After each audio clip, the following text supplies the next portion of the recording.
तो जोडप्यांचे खून करायचा रात्री. आणि मला वाटतं AP पाटकर नावाचे डॉक्टर होते, त्यांनी मानसोपचार तज्ज्ञ, त्यांनी त्याला मानसिक रुग्ण असं सर्टिफिकेट दिल्यामुळे त्याला फाशीची शिक्षा झाली नाही. जेलमध्ये तो गेला. आणि त्याचे ॲडव्होकेट केतन घाग यांनी वेडा वृंदावन हे नाटक लिहिलं. त्याच्या आयुष्यात आलेल्या स्त्रियांनी त्याला फसवलं होतं, म्हणजे आई आणि बायको. तर त्यांचा राग तो जोडप्यांच्यावर काढायचा. तर समजून घ्या, आणि आवडला तर निश्चित नंतर टाळ्या वाजवा.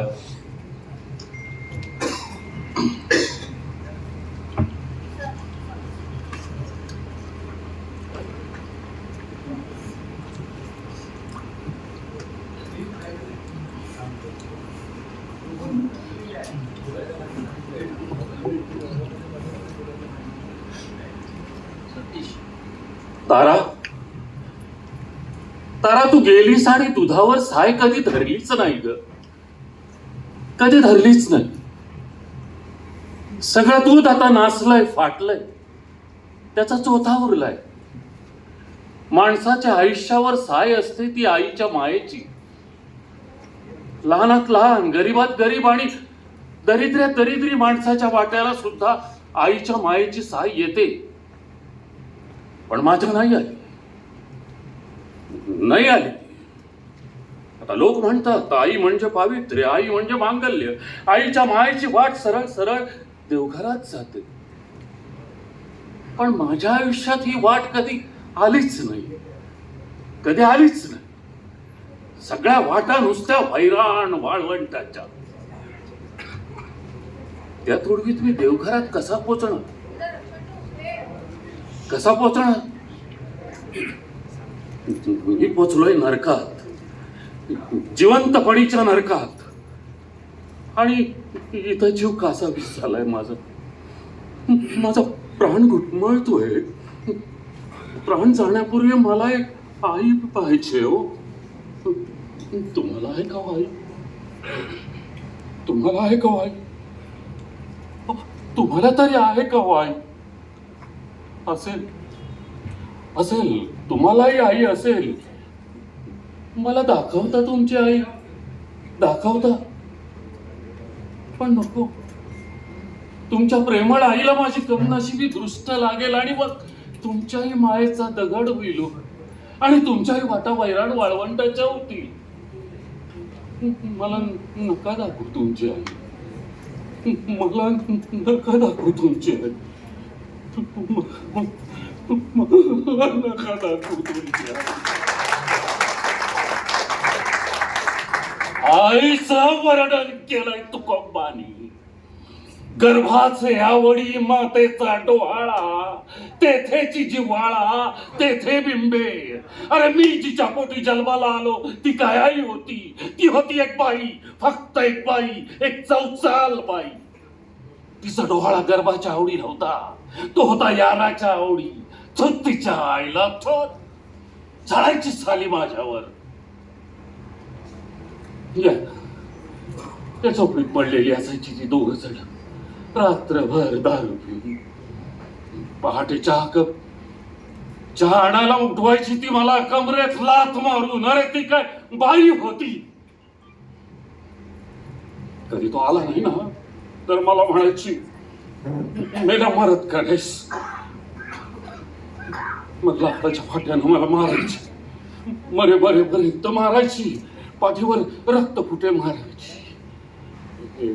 आई मारू नको ग, आई मारू नको ग, आई मारू नको ग. आई फुटलं फुटलं डोकं फुटलं.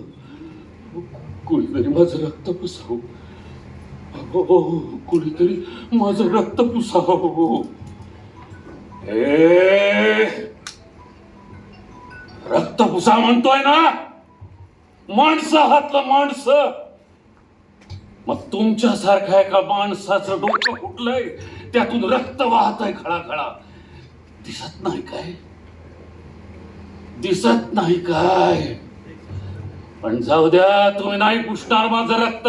अरे निष्पाप रक्ताला चटावलेले आधाशी की दाढे तुम्ही. तुम्ही काय पुसणार माझं रक्त? अरे हाय.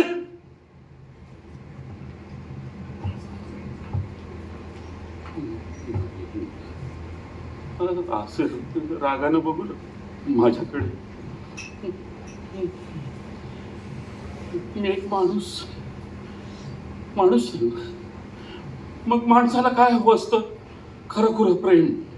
आणि ज्याच्या आईनं ज्याला ते दिलं नाही त्यानं ते कुणाकडं मागायचं हो?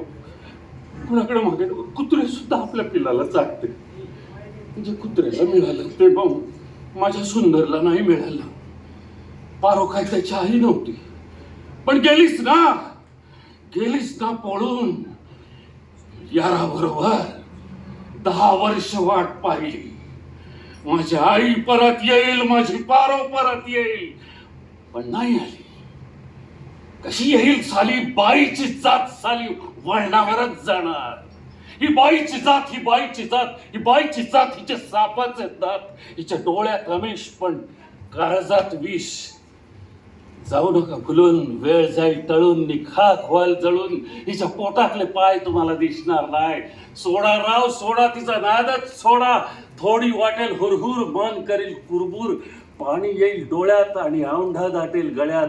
पण जाऊ नका भुलून, वेळ जाईल टळून, खाक व्हाल जळून. तुमची होईल राख. पण ती मारणार नाही हाक. ती मारणार नाही हाक.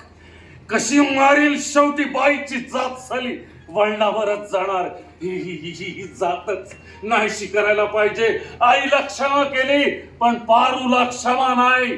तिचा मुर्दा पाडायचा आहे मला.